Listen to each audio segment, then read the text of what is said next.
From Bishop Ireton High School, it's Real World Wednesdays, a show featuring alumni and friends of the school for the Cardinal community and beyond. I'm Ryan Fannin, Associate Director of Advancement and a member of the BI class of 1989. And on the show today is Tom Cogliano, Bishop Ireton class of 2002, who returned to Cambridge Road more than a decade after graduation to join the BI faculty.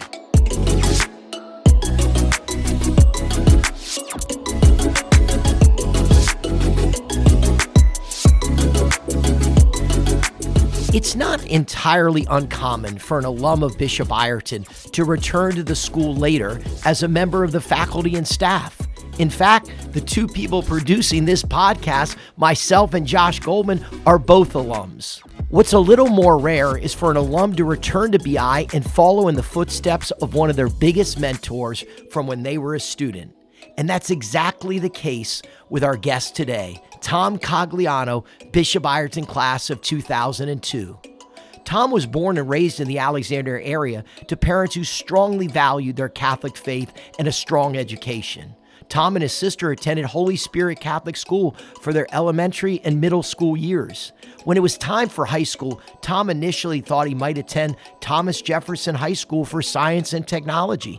When he wasn't accepted there, he turned to Bishop Ireton, which had a reputation, as he said, for being the TJ of Catholic schools in Northern Virginia.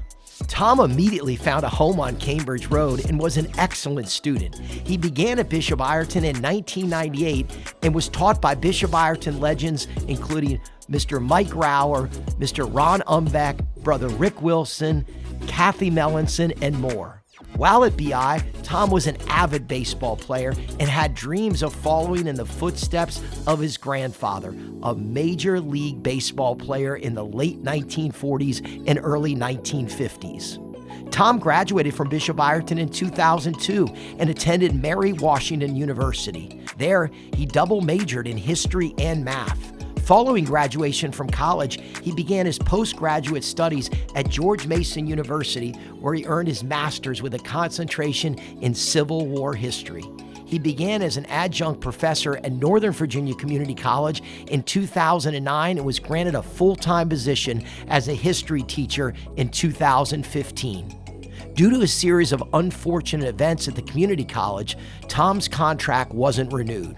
When looking around for opportunities to teach history, Tom noticed a job posting in the Arlington Herald for teaching jobs at Bishop Ireton, his alma mater.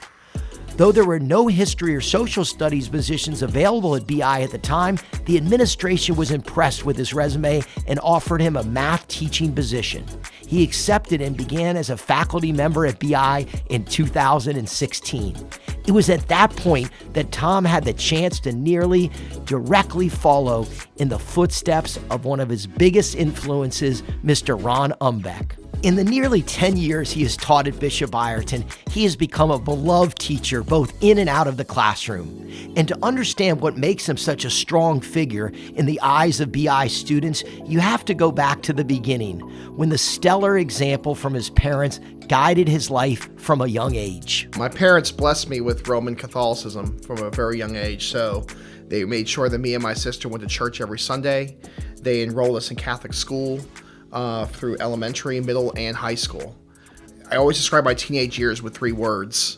It was like my teenage years were shaped by baseball, school, and church, in no particular order. But those who know my family background know that baseball was a big fundamental part of my experience, since my grandfather was a Major League Baseball player.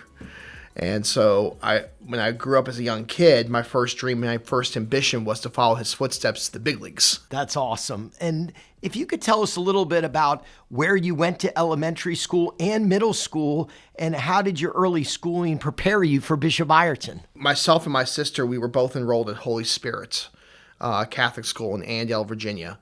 And so I was there K through 8th grade. My sister went there K through 8th grade. In fact, I should point out right now, my nephew, who just turned 6 years old, he's now enrolled at Holy Spirit in 1st grade. My mom taught at Holy Spirit for about 19 years. So we have many generations of Coglianos involved with Holy Spirit School right now.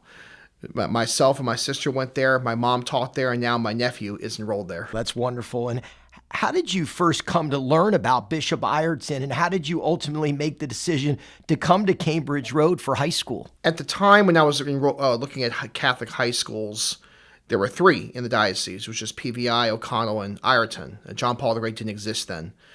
And I applied for TJ. I took the test, didn't get in.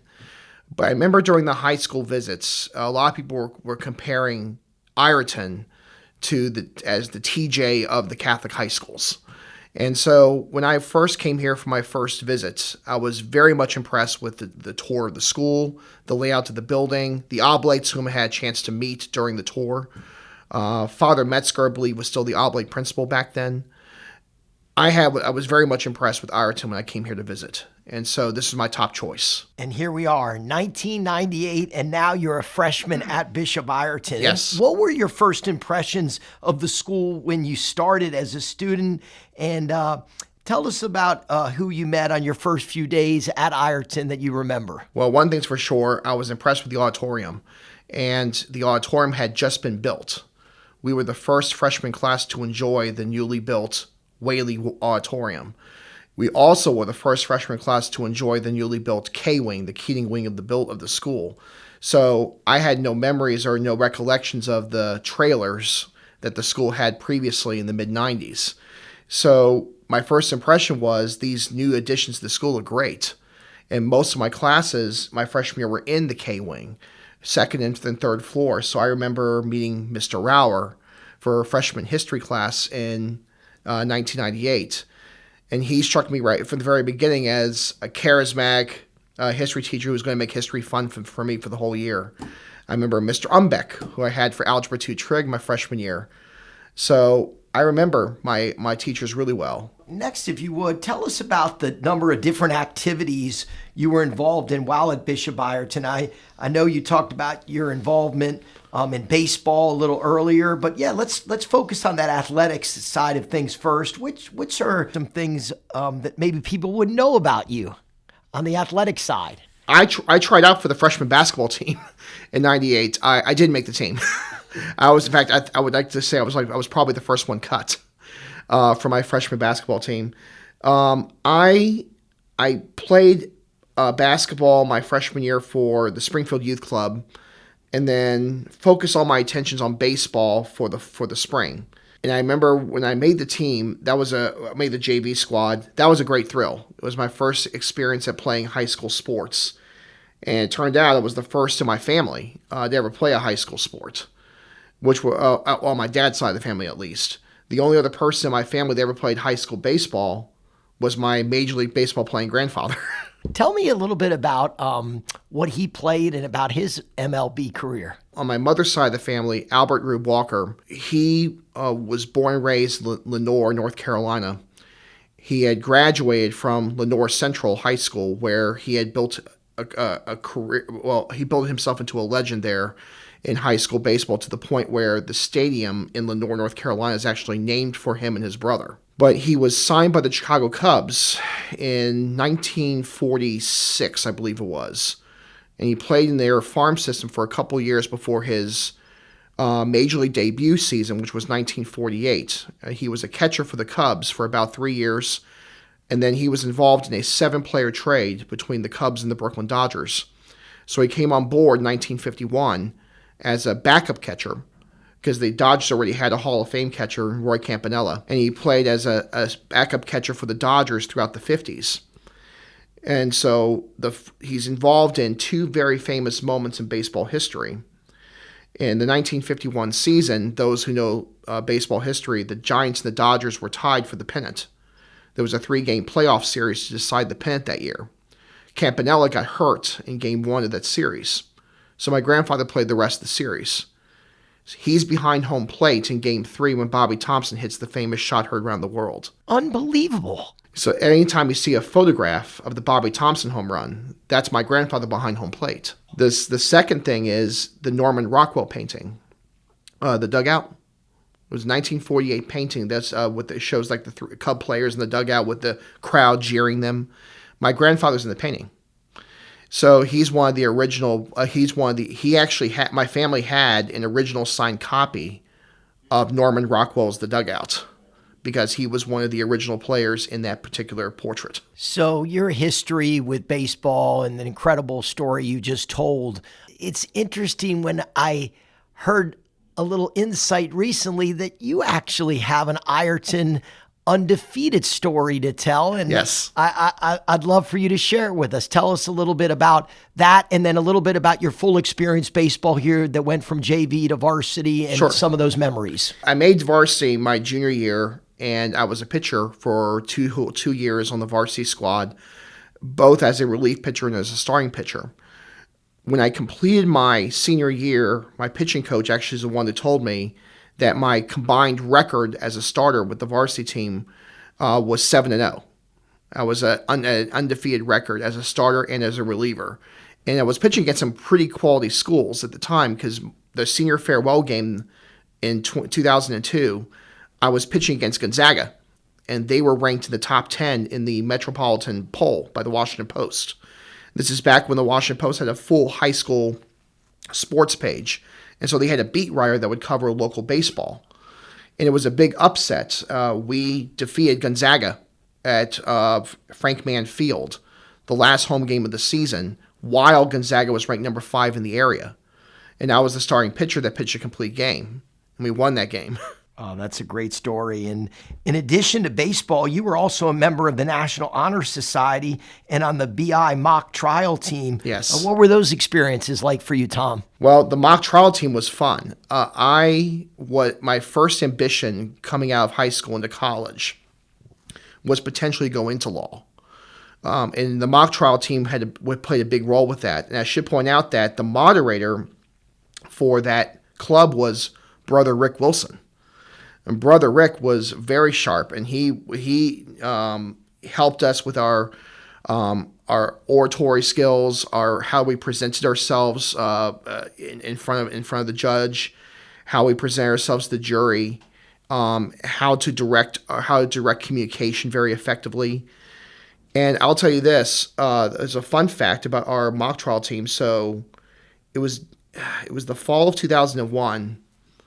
And this is just a few months after 9/11. We had our mock trial competition at the Alexandria Courthouse. So it was myself. There were 3 of my classmates. We were co-counsels for this mock trial. It was a murder case. We were the defense. T.C. Williams were the prosecution. The judge that presided before our case was an actual federal judge, Judge Brinkma. And I remember her really well because it turned out a few months later, when the Moussaoui case happened, the 20th hijacker for 9/11, Judge Brinkman was the presiding judge in the Moussaoui case. But she was our judge during our mock trial case. Now, I want to ask you next a little bit about your academic side of things. Yes. You graduated in 2002, summa cum laude, so you were very clearly an excellent student. But can you talk about some of the classes and the teachers that influenced you the most? When it comes to history, I always turn to like Mr. Rauer, Ms. Mellinson. They were two of my most impactful history teachers. And I ended up having a history background later on. Students here know me as a math teacher, but I also had a history background. Ms. Mellinson, I remember this story where we actually had a mock trial of Louis XVI and the French Revolution in her class when I was a sophomore. When I ended up going into history teaching at Nova, I copied that exact same thing for my history students. They enjoyed it. It was like a roaring success. I had students that were previously disengaged in the class, loved that mock trial, but really felt they were part of that whole historical event. I remember when I bumped into Ms. Mellinson, when I first came back as a faculty member, I ran that story by her that I copied that to a T. And she got the biggest kick out of that, how I still remembered that, and I applied that so well at the community college level. But when it comes to math, Umbeck was my teacher for 2 of my 4 years here at Ireton. He would have been my teacher for 3 years, but my senior year was the year that he fell ill and he took the year off. But he was a very impactful teacher for me as a student and a great mentor when I came back here as a teacher. So in 2002, after graduating from Bishop Ireton, you began at the University of Mary Washington, where you were an excellent student there as well, and graduated in 2006 with a double major in math and history. What was your experience like in college? It was great. I enjoyed Mary Washington. To Mary Washington, what stood out to me about the college, it kind of had elements of it that reminded me of Ireton. It was a small college. It wasn't too big. Classroom sizes were reasonable. And I got along great with all my professors there. I made some great friends. Only one other person from my class ever went to Mary Washington. We didn't stay in touch at Mary Washington, but I had the biggest thrill going there for 4 years. And I started off as a history major my freshman year, because that was the subject I was the most passionate about. But then about 2 years in, again, I admit through my mom's influence a little bit, she reminded me very politely that opportunities for history outside of education are very few and far between. And so she asked me she basically asked me, she told me I should consider going for a second major that might be more beneficial in case Lord knows what may happen down the road. And so I decided to major up in math because math was a subject I was really good at. I admit, compared to history, I enjoyed the history part more, but math I was really good at. Really good at numbers, really good at patterns. So I majored in math, and I was able to graduate in 4 years with having completed the major programs for both subjects. How do you think Bishop Ireton prepared you the most for the rigors of college and what you just explained, trying to be in a very difficult, challenging double major opportunity that you took the most of and turned into a great 4 years? I will say this, and this is something that when I was at my 20th reunion a few years ago, some of my classmates discussed. If there's one thing that most alums always say they get the most out of Ireton, those that have been through that period of time within 15 plus years ago, you come out of the school knowing how to write really well. You know how to write a polished essay. You know how to write a proper bibliography. You know how to actually cite sources effectively. You can write a polished research paper, because we had the writing manual written by Brother Rick. We had the writing workshop. We made sure every year that we knew how to cite, we knew how to write. So the ability to write a research paper in college, to me, was no chore, because I felt I had the skills already here at Ireton to excel with those assignments. I want to ask you a little bit more about an Ireton legend.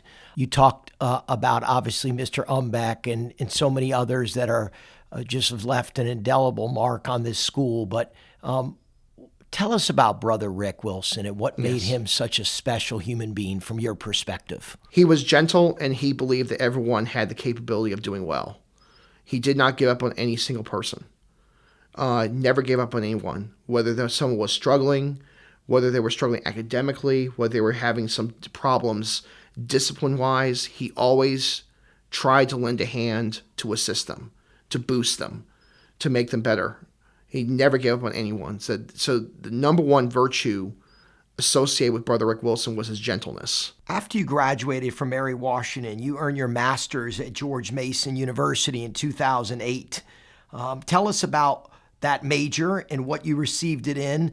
And I know many of our listeners, and especially current students, might know you as a math teacher, as you mentioned a few moments ago. But following your postgraduate studies, you actually taught history for a number of years. If you can elaborate more on that. Yes, when I was at George Mason, my concentration was on American history, specifically antebellum and Civil War American history. And the truth is, I just enjoyed American history a lot. I enjoyed Civil War history. I had some Ireton teachers help me with that, but I also had my mom help me with that too, because she used to take me when I was a kid to all the Civil War battlefields in Virginia. So it got me passionate about Civil War history and 19th century American history.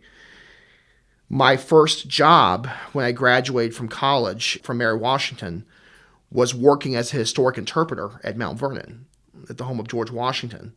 And I did that for a number of years. In fact, I was still doing that when I was in grad school. Not every day, of course, probably on the weekends, but I was still doing that on the side. I will say this, that it goes back to what I was saying about math versus history in college. Math I was really good at, but history was a subject I enjoyed more. There was more of a passion there at the time. And that's why I wanted to focus on the history side of things, even though academically my grades in math were better than they were in history.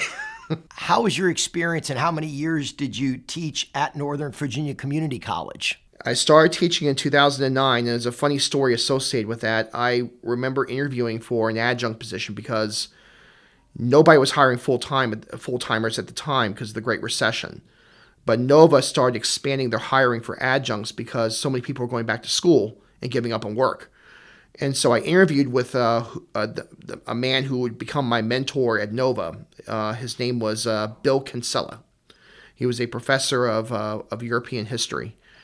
He interviewed me in the summer and said, "We'll get in touch with you if we need a new class." And a few weeks later, this is September now, in '09, I get a call from Kinsella that we're going to hire you. We have a class we need to fill. It's a Western Civilization class, History 101. It begins in October. It's 8 weeks, and it's got 75 students. And that became the first class I taught there at Nova. It was quite an experience to get to be baptized into the fire that fast. But ever since then, I enjoyed my experience as an adjunct, and I remained an adjunct for the next 5 or 6 years before I got hired full-time by the college in 2015, where I became a full-time professor of American history in 2015, had my own office, had my own hours, and that to me was supposed to be a turning point in my career where I felt like I had found my niche at that point. That I was going to be a history professor at the community college for the foreseeable future, but God had other plans very quickly. Yes, talking about those plans, let's bring it full circle, because in 2016, you accepted a job to teach math at your alma mater here at Bishop Ireton. Yes. And you've been a beloved teacher here for nearly 10 years now. Can you tell us about how the opportunity to teach at Bishop Ireton came about and what prompted you to make the switch from teaching history at the collegiate level to high school math? So there's quite a story there. So as I said, 2015 was the year I was full-time at Nova. The following year, our school, Nova, Northern Virginia Community College, they were hit by a double whammy. There was a scandal involving the Human Resource Department. They had illegally hired about 60 employees without justifying why the jobs were created in the first place. It caused the Attorney General's office in Virginia to audit them because why they were hiring all these people to the Human Resource Division. It turned out all the hires were considered to be illegal under Virginia law, so the school was ordered to pay back $5 million to the state of Virginia.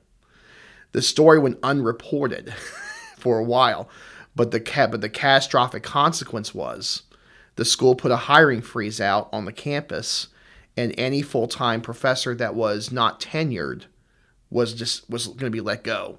There were 50 of us that were restricted hires. I was one of them. We were full-time, but we weren't tenured. So we were basically told we're not coming back as full-timers. So that was bad, but the alternative was the good news. They'll put us in the adjunct pool. We come back and teach as adjuncts. But then that was also denied because there was a provision in the federal health care law that was going into effect that year, the Affordable Care Act, that said if you're going from salary to hourly, you had to sever ties from your employer for 6 months. So basically, a double whammy occurred that year where I was being told I'm not getting my contract renewed and I'm not coming back as an adjunct. So essentially, I'm being laid off. So that summer, I was desperate looking for social studies positions. So my first instinct was look for high schools that were offering social studies positions. In the diocese, there were a few schools that were looking for that. John Paul the Great was one of them. But Ireton was on my list, was on my radar because I had been here. But they didn't have a social studies position.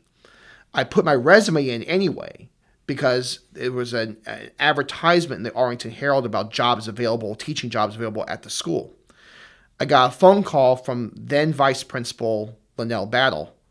She called me and said, well, I saw your resume. I saw you're alum. This is good. Unfortunately, we don't have a social studies position, but you have a math background. We have some math positions available. And so at the time, I was like, I haven't really used my math degree too much other than being an independent tutor on the side. But I said, I better give this a shot because I can't at this point, I can't be choosy about my future because in a few weeks, I'm about to be officially laid off. So I went in for the interview here. The interview went really well. And I had my interview with John Paul the Great scheduled the next day. The John Paul the Great interview was for an AP U.S. history position. I'm in my interview with John Paul the Great when my phone was ringing. I didn't take the call during the time, but during the break, during our interview, it was then Principal Denise Tobin, and she was offering me a job at Ireton as a math teacher. This is while I was in the interview process at John Paul the Great. And so I accepted the position. And I accepted the position because, one, I knew the schedule of the school. It was still a rotation schedule like I remembered it when I was a student.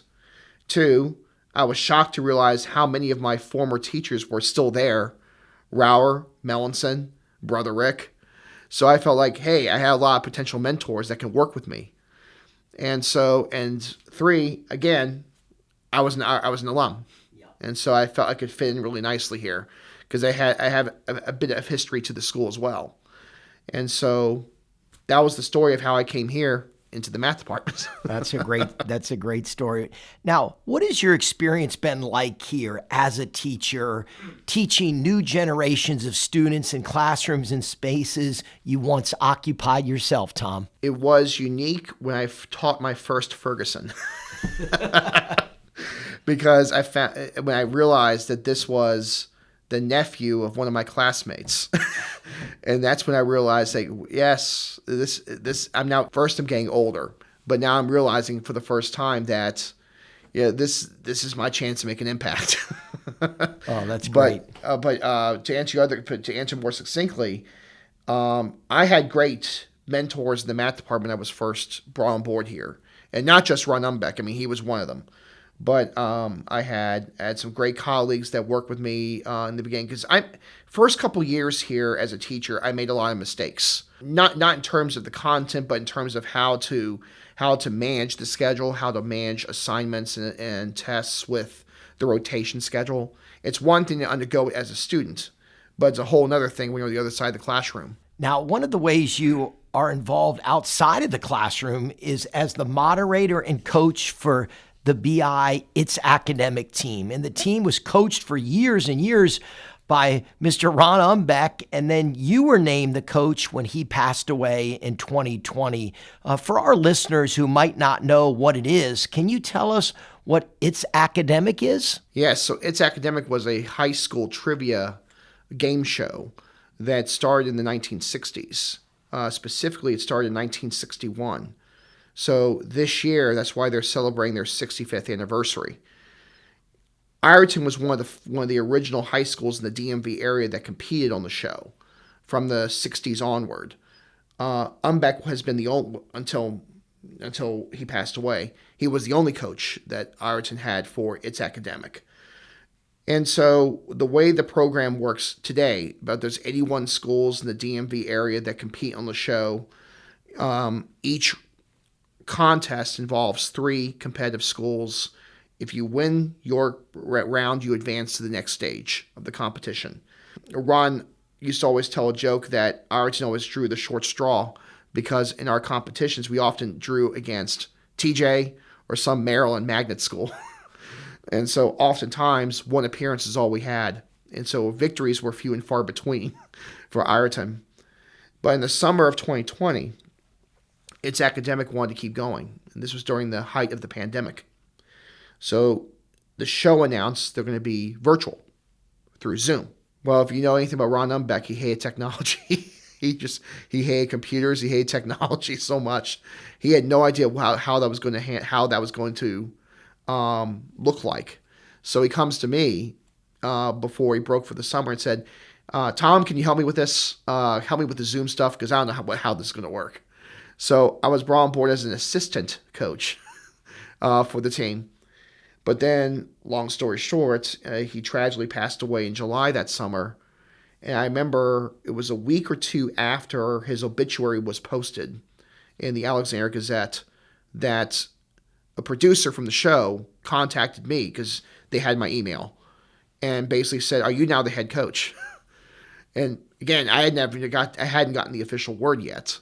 So I had to contact Ms. McNutt to see if this was in fact official now.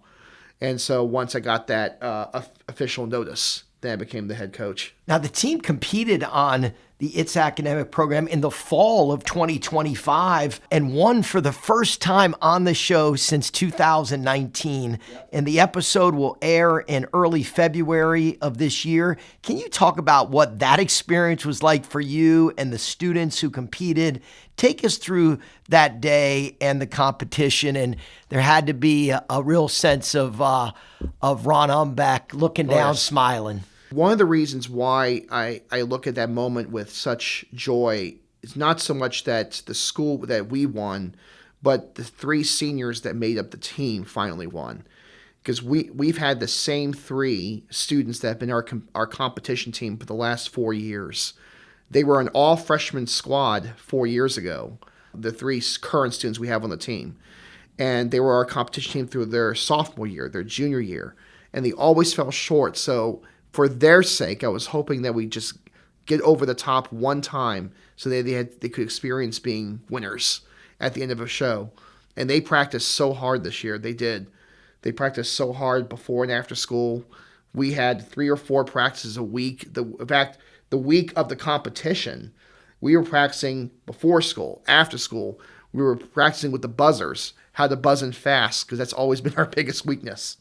And just for them to win that competition, for them to go out on top as winners, that to me is a great moment. You know, you've always been, from when you were a student here to telling us a lot of the stories today, your work ethic just comes out in a huge way.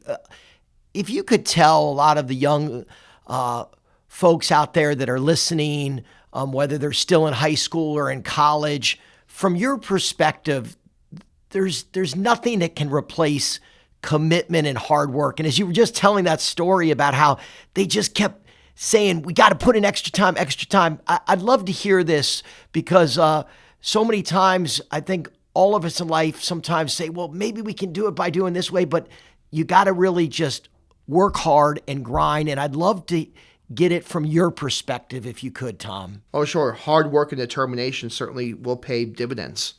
You may not see it right away. Life is a marathon, not a sprint. You're going to have obstacles in the way. You'll have hurdles. You'll have variables that might be hard to overcome. You're not going to find instant success in everything you do. Take my story, for instance. I was an adjunct at Nova for 6 years before I landed a full-time position. I was working 3 part-time jobs at the same time trying to make ends meet before I landed a full-time position with benefits. I mean, it took a long time. It was by age 31, I was able to have my first full-time job with benefits. You might think that's kind of shocking given my background and my resume, but it took a lot of time and effort for me to do that. I applied for so many positions prior to the time I got the position at the school. But I kept grinding away, kept working hard, building my resume, and trying to make ends meet any way I could until I landed that opportunity. If I want to ask you about something else that's a story that a lot of students, faculty, and staff here have a big smile every time we bring up this subject. And that's each year, as many of our podcast followers might know this, Ironton has a faculty versus senior basketball game. And there's a lot of electricity in the gym, and it's part of Catholic Schools Week. And you've always been a game competitor and are a crowd favorite. I have a distinct memory of the crowd going wild when you hit a number of 3-pointers during one of those games. Tell us about your thoughts on that particular game that you remember and just how neat of an experience that game is every year for our community. Let me start off by saying when I was a senior, I was not allowed to play in that game because my baseball coach forbid it, because we were so close to when tryouts were starting for baseball. He didn't want any of us injured before the season started. So I was never allowed to play in that game, even though for 3 years I had watched from the stands senior students take on the faculty and always wanted to be part of that experience. So as a faculty member, I have a second chance to get involved with that. So 1 year I decided I was going to do it. I mean, it wasn't in the best athletic shape, but I remember in the first possession of the game that we had, because you were the head coach of the team we had that year, I remember getting the ball wide open in the three-point arc and shot the ball and swish. It was the first points of the game. And it's to this day one of the loudest moments I've ever heard in that gym. All the sporting events that have been played, it was just, everybody was just rocking. And that leads into the interaction you have. I've talked to students that have had you, and they really look at you as someone that they can rely on. You're so consistent with them. Just talk about that enjoyment that you have with the relationship with the kids outside of obviously trying to teach them all the great work you do with the math in the classroom. Talk about outside the classroom. When I first came back here as a teacher, I had a small conversation with Brother Rick. And Brother Rick told me, the best thing about being a high school teacher is it's a chance and an opportunity to be like a kid again. You can interact with kids at their level. You can interact with them on a need to know basis about about sports, about their everyday life, about their clubs. You can talk about yourself. You can joke around. You can even, it's okay once in a while even to goof off and tell a funny story, but it's a chance to be like a kid again, to reach out to a younger generation. And he was right. I mean, that's the advice I gave when I became a mentor for some of our newer hires that we've had here at the school recently. You've been around Cambridge Road for nearly 3 decades, and you've seen a lot of change at the school, including the opening of the auditorium, the demolition of the Oblate House, and the construction of the Academic Center, and the top-to-bottom renovation of the St. Francis de Sales Chapel. What is your impression of the changes that have taken place at Bishop Ireton over these past almost 30 years, and what do you see for the future of the school? I like our current growth. I think our student population is growing. I love the new chapel. The changes that have been made to the school building, the new labs that we have, the larger library, the cafeteria. All this is just they're all phenomenal changes, and I like the fact that we are a growing student population. When I was a student here, I think we had 700, maybe 720 students when I was enrolled. The fact that we're now over 950 is amazing. I would never think that we would ever reach those kinds of numbers, and so I think that we have growth on our side. We have some phenomenal teachers here inside the school. We have very good standards on hiring practices of who we actually bring on board as teachers. There's a proud tradition associated with the school, which you can see with the younger generation that comes in. We have like 2 or 3 generations now of Ireton families. So I think there's a proud tradition associated with the school in that regard. And I'll tell you one thing I really hope can happen in the near future is that someone someday can write a chronicle about all this experience. But what is the Ireton experience? What do you love the most about Bishop Ireton? The Salesian shield and the Salesian quotes. When I was a student here, there was that quote, "Be who you are and be that well," always stood out to me. And that as I move forward into college and beyond, if I ever had a memory of Ireton before I came back here as a teacher, I always remembered that Salesian quote. That's Tom Cogliano, Bishop Ireton class of 2002, a lifelong Cardinal and beloved teacher at Bishop Ireton for almost 10 years. I'm Ryan Fannin, and you've been listening to Bishop Ireton's Real World Wednesdays.